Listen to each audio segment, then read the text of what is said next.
Corinthians 2, Independiente Santa Fé da Colômbia 0, início perfeito na Copa Libertadores, 2 jogos, 2 vitórias. Corinthians de Fernando Diniz marcou 4 gols, não foi vazado e lidera o grupo aí na primeira fase da Libertadores. Início perfeito, João. Corinthians controlou o jogo o tempo inteiro hoje, né? Terceiro jogo seguido com a mesma escalação, uma coisa maravilhosa. Eu tô dinizado, já falei nos outros vídeos, realmente, jogador de futebol tem que jogar para adquirir um padrão tático, né, e um estilo de jogo, padrão de jogo, tem que jogar junto, os jogadores têm que se acostumar uns com os outros aí, e é isso que a gente está vendo no Corinthians, um primeiro tempo que o Corinthians, como eu disse, controlou a bola com as linhas altas, né, o Independiente Santa Fé veio para se defender e tentar achar uma bola, um contra-ataque, não foi um primeiro tempo que o Corinthians conseguiu construir muitas jogadas, né, não conseguiu finalizar muito, acho que teve uma finalização ali do Breno Bidon girando e o Yuri Alberto quase pegou um rebote que não veio, e o Independiente Santa Fé, numa dessas bolas que ele achou no contra-ataque, o Rodallega, né, o predador colombiano,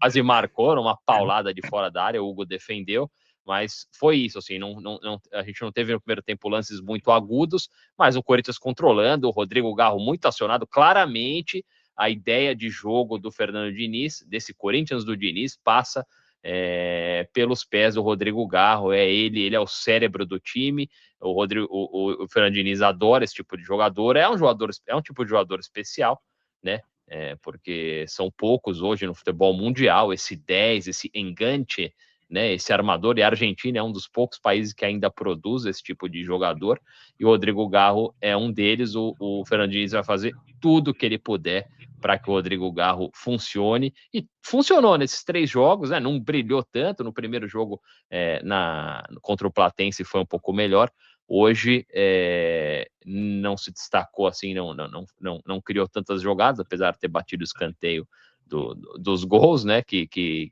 ocasionaram os 2 gols do Corinthians, mas jogou o jogo inteiro praticamente, né, tem aguentado fisicamente, conduziu a bola, mordeu, marcou. Tô falando muito do Rodrigo Garro, tem outros jogadores, a gente vai analisar individualmente, mas fala para mim o que você achou do primeiro tempo do Corinthians que foi para o intervalo com esse 0-0. Cara, esse primeiro tempo, sinceramente, eu não gostei não, cara. Achei bem pobre taticamente e o Corinthians não conseguiu finalizar com qualidade, até criou algumas chances, né? E isso que você falou do Garro, concordo totalmente. É um cara especial que a gente tem no elenco e tem muita qualidade. Você vê que ele tem o passe diferente e jogou 3 jogos seguidos, né? Algo bom, coisa que com o Dorival, acho que nenhum jogador jogava 3 jogos seguidos e o Garro menos ainda, porque sempre teve a questão do joelho, que a gente nunca sabe ao certo, né? Se ele joga com dor ou como é que funciona. Mas, pô, a gente não tem jeito, a gente sempre vai comparar esse Garro atual com aquele Garro que fazia coisas maravilhosas, né? Fazia gol naquele primeiro ano dele, muita assistência, e a gente sempre espera uma sombra do que foi aquele Garro. E, cara, esses últimos jogos com o Diniz já dá para ver ali que o Garro é o criador desse time mesmo, e espero que ele melhore cada vez mais. Mas falando do primeiro tempo, achei bem fraco, bem fraco. Aí É, depois como, melhorou. como eu disse, né, o primeiro tempo o Corinthians não conseguiu chegar com muita clareza, mas no segundo tempo o Corinthians voltou ainda mais agressivo, né? Subiu ainda mais as linhas, o Corinthians chegando com 6, 7 jogadores o tempo inteiro.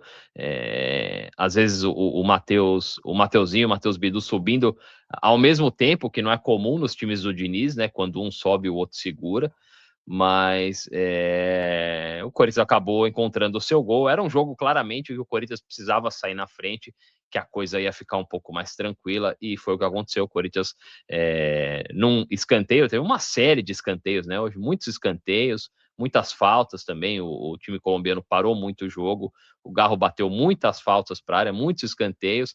Não bateu tão bem alguns, mas esse escanteio foi bem batido no segundo pau. Gustavo Henrique ajeita de cabeça, o Ranieri só confere 1-0 para o Corinthians, e aí o jogo fica um pouco mais aberto, né? O time colombiano não sai tanto, né? Obviamente, não.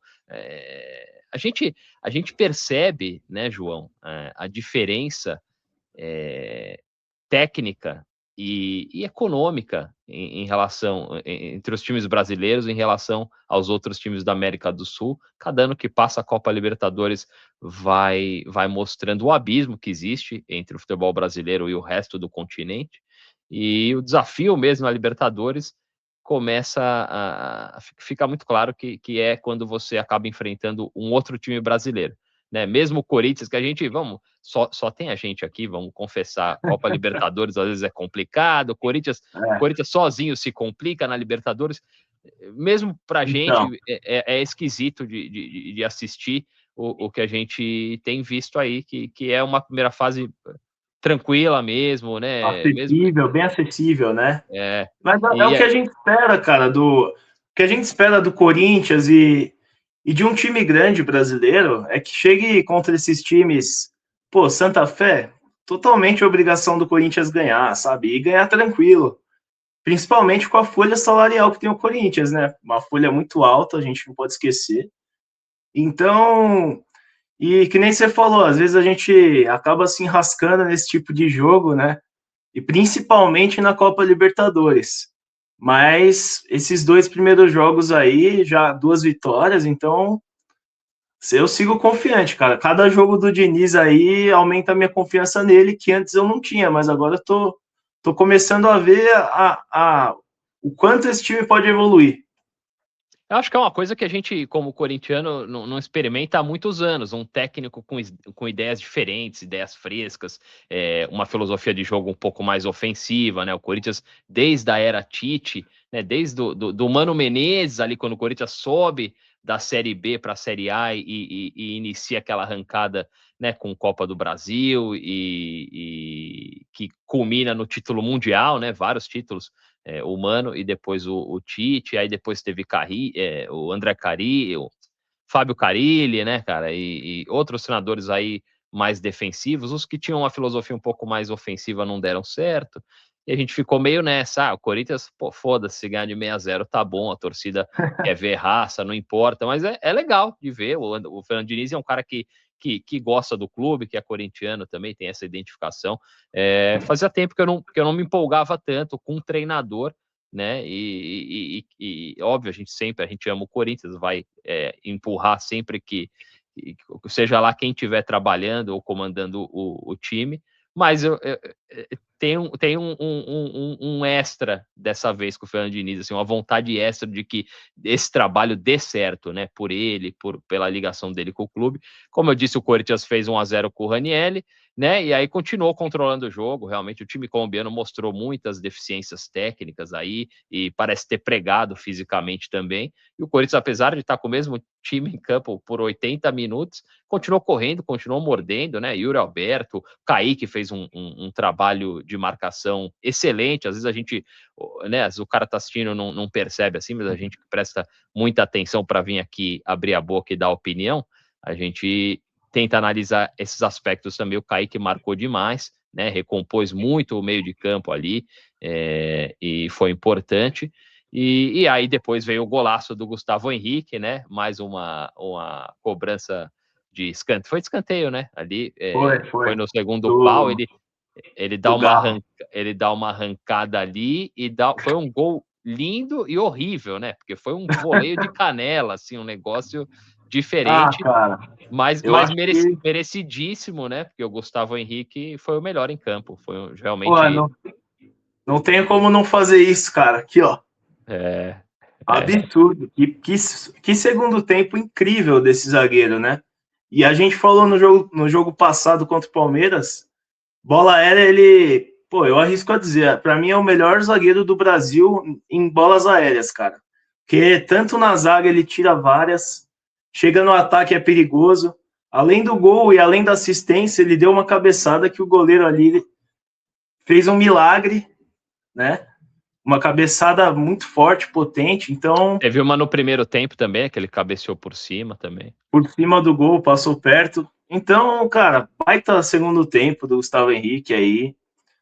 E é isso, cara, é um jogo controlado, né? Isso que a gente percebe que, principalmente em casa, no time do Dorival, cara, o time perdia jogos que a gente não entendia nem como perdia. Curitiba, Bahia. E nesses jogos do Diniz dá para confiar mais na zaga agora, cara.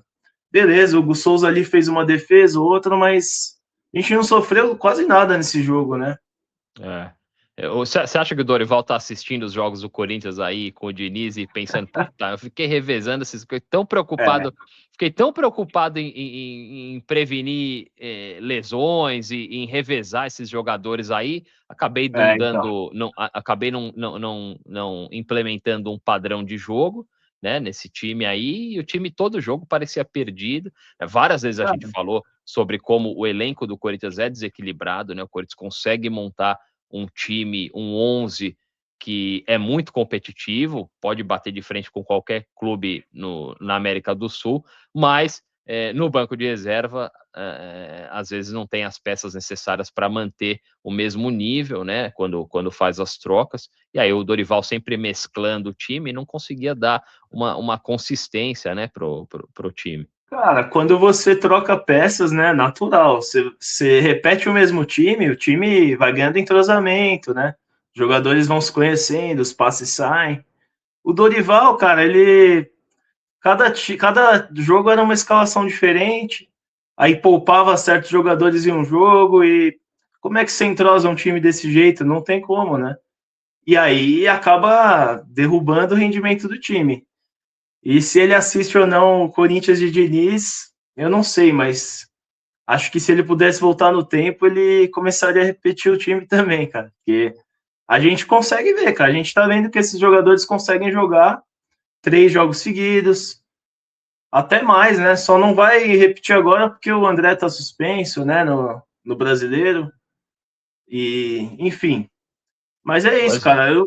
Eu acho muito bom, cara, a repetição de time, sabe? Para mim é uma coisa boa do time. Eu também, eu concordo muito e a gente vai vendo isso na prática, né? Graças a Deus, você falou do André, hoje ninguém coçou o saco em campo, né? Ninguém foi expulso, o Corinthians com a cabecinha no lugar hoje, jogou pro gasto, né? Dá pra gente falar que o Corinthians jogou pro gasto, com exceção de um ou outro jogador, até fazendo uma análise individual, o Hugo Souza foi bem nas defesas quando foi acionado, né? Com os pés foi muito mal, né? Algo para a gente ficar. É, É uma deficiência que ele tem, a gente sabe. Num time comandado pelo Fernando Diniz, fica essa interrogação: como é que isso vai acontecer? Até agora, óbvio, o terceiro jogo, ainda é muito início de trabalho, mas o Corinthians não tem arriscado tanto aquela famosa saidinha dos times do Fernando Diniz, mas o Hugo Souza furou uma bola, teve umas 3 que ele quebrou direto para a lateral também, então não tem ido bem com os pés, né? Você concorda com essa análise? concordo. Com os pés realmente ele não vai bem. Aquela que ele furou ali foi feia, mas, cara, para mim, ele defendendo a meta do Corinthians, para mim, eu tô tranquilo, porque o cara é um monstro. A gente viu ali, sempre que ele é necessário, ele consegue fazer a defesa. Primeiro tempo, o Rodalega, com seus 40 anos, deu uma bomba ali. 40 anos, cara, uma lenda. Mas não. Tinha um volante Torres ali, tem 57 anos, jogou hoje, impressionante. Parece o presidente do time que o Santos jogou contra ontem, do Recoleta. Que isso, cara. Nossa senhora. Então, e tudo isso, né? A gente junta tudo isso e vê que era um jogo que o Corinthians tinha que ganhar. Ganhar ou ganhar, sem negociação, né? De resultado. Sim, e na linha de defesa, o grande destaque é o Gustavo Henrique, né? Os laterais foram bem, né? Foram muito acionados. O Mateuzinho foi muito acionado lá à direita, errou muitos cruzamentos, mas apareceu muito. O Bidu também sempre desafogando ali com aquela saída dele com dribles ali. O Gabriel Paulista, esse é meio. Ele oscila, né, cara? Às vezes parece meio estabanado, deu uma entrada meio violenta ali, tomou um cartão amarelo, né? Ele é meio. Assusta É um pouco, maluco, né? né? Ele é louco, né, cara? É. E no meio de campo, não gostei do André e do Bidon, acho que morderam muito, marcaram. No final do jogo, o André estava marcando, dando carrinho, né? Se dedicando. O André dá a impressão, talvez seja só impressão minha, mas tá meio triste em campo, né, cara? Tá meio cabisbaixo, ele perdeu aquela alegria, não sei se foi aquela negociação com o Milan, que acabou não rolando, mas o Breno Bidon e o André Luiz, que o Bidon terminou o ano como o melhor jogador do Corinthians, né? E eles, no início do ano, até que principalmente aquele jogo da Supercopa do Brasil com o Flamengo, o Bidon e o André Luiz foram talvez os dois melhores do time. E agora, apesar de serem titulares aí com o Fernando Diniz e estarem recebendo aí essa sequência e essa confiança, não tão bem os dois, né? Não tão bem, assim como o Ranieri. O Ranieri é um jogador que pode acabar no banco de reservas, viu? A hora que o André Carrijo tiver melhor fisicamente, aí o Diniz gosta de jogadores que sabem jogar, né? Ele fez o gol hoje, o Ranieri, óbvio, méritos para ele de estar ali, de conferir aquela bola, mas tecnicamente deixa muito a desejar, né? Enfim, acho que o Ranieri é um jogador que pode correr risco aí no time titular do Corinthians. O que você achou desse meio de campo? E o Rodrigo Galo, que a gente falou bastante, né? Esse trabalhou muito hoje, foi muito acionado o jogo inteiro. Então, o André, não sei, não posso falar que ele tá triste, não sei, mas ele tem esse semblante meio cabisbaixo, né? De um tempinho para cá. Cara, e o Bidon, mais uma partida meio apagada, assim, não fez muito. Talvez porque o Diniz tenha mudado ele ali de posição, talvez ele esteja se ambientando de novo, mas com o Dorival, no final do Dorival ali, ele já não estava tão bem. Então, não sei o que pode estar rolando. E, cara, sobre o Ranieri, eu vou te falar que eu acho bem difícil dele ir para reserva, viu? Que eu acho que ele é um cão ali no meio campo, o cara tá sempre desarmando. Então, não sei se o Diniz abriria mão disso, mas não sei, né? A gente precisa esperar também. O time vai dar uma rodada agora na próxima rodada do Brasileiro, vai dar uma mesclada aí. Vamos ver como é que vem o meio campo. E o Garro, cara, Garro melhorando também, a gente falou dele mais cedo. E acho que é isso, né? No resumo, uma partida de regular a boa ali do meio campo. Nada mais que isso também, o necessário para a gente sair com a vitória, né? E lá na frente, o Kaique e o Yuri Alberto. Achei que o Kaique foi bem melhor que o Yuri Alberto. O Yuri Alberto realmente meio que sem tempo de bola ali, né? Teve algumas chances ali, um passe, principalmente do Rodrigo Garro ali, né? Um passe em profundidade, e ele acabou abrindo muito a jogada e chutando na rede pelo lado de fora. Às vezes falta um pouco de inteligência ali. Ele tem tanto pulmão, né? Tanto gás ali, força física, mas na hora de executar a jogada, às vezes parece que falta um pouco de inteligência, de noção de espaço para ele, acaba se precipitando. E achei mais uma partida que eu achei que ele não foi bem, mas ele faz aquele papel, isso ele sempre faz, e a gente sentiu muito quando ele estava fora por lesão, o papel de abrir espaços, de trazer uma dinâmica para o ataque que acaba facilitando muito a vida de todo mundo que joga lá na frente, né? Ou que chega ali na frente. O Yuri Alberto incomoda demais, mesmo quando tecnicamente ele não vai bem, ele briga, ele luta e dá trabalho para qualquer zagueiro, né? O Kaique eu achei que foi bem, eu achei que mostra alguns, tá recebendo essa sequência de jogos que ele nunca teve, né? Confiança, já fez gol.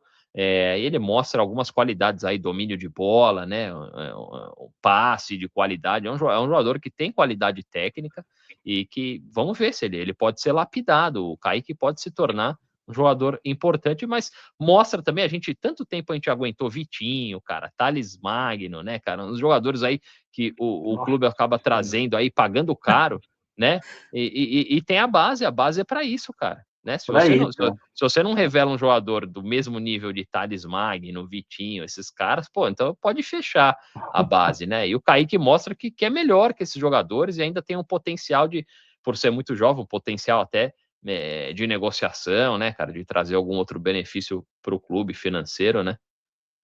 Pô, gostei bastante da partida do Kaique, fez vários desarmes lá atrás também. Driblador, corre, então, e tem personalidade, né? A gente já vem falando isso nos últimos jogos. Ele não tem medo de estar com a bola, não tem medo de pedir a bola. Então, mais uma partida boa dele. E o Yuri, cara, realmente, às vezes falta um pouco de qualidade ali, de inteligência para finalizar ou para tomar a melhor decisão. E, cara, vou ter que falar um negócio aqui. Seu Pedro Raul, hein? Pelo amor de Deus, cara. Que foi aquilo, meu? Ele, Qualquer um de ele nós entra aqui. poucos minutos, né? Mas ele apronta, né? Cara, eu não sei o que pensar, cara. Porque você bota a camisa do Corinthians nele, o cara vira um bagre, velho. Você bota a do Goiás, ele vira o Dizem Cristiano que Ronaldo. dizem que no treinamento ele vai bem, cara. Pô, tem vídeo, né? Tem vídeo dele, pô, deixando o zagueiro no chão, fazendo gol no treino, e aí o cara entra ali. Não sei se é porque entra gelado, não sei. Mas não tem como dar uma canelada daquela lá, cara. Não tem como, ali ficou feio demais. 800 pau por mês, hein, João? Puta que pariu. 800 pau? Puta que... Porra, por 100zinho ali eu faria aquele gol, velho. Meu É Deus, o foda. Pedro Raul é ruim pra cacete, cara. É muito Mas ruim. é isso, então. Deu para fazer uma boa análise aqui. Próximo jogo contra o Vitória, no sábado, né? Sábado, 8 da noite, um horário vagabundo aí, mas é, Horrível. uma coisa. E fica expectativa aí para sábado sobre qual time o Fernando Diniz vai escalar, né? Algumas peças aí fora, o Mateuzinho fora, suspenso, o André. Então, trocas acontecerão de qualquer jeito. E aí vamos ver se ele poupa mais alguém, o Garro, o Yuri Alberto, né? Os caras jogando partidas seguidas, o próprio Matheus Bidu, se o Anrileri é um que, se tiver à disposição, vai jogar, né? O Pedro Milans também na direita, vamos ver como é que estão esses caras aí. E, enfim, é isso, João, tamo junto, obrigado e vai Corinthians.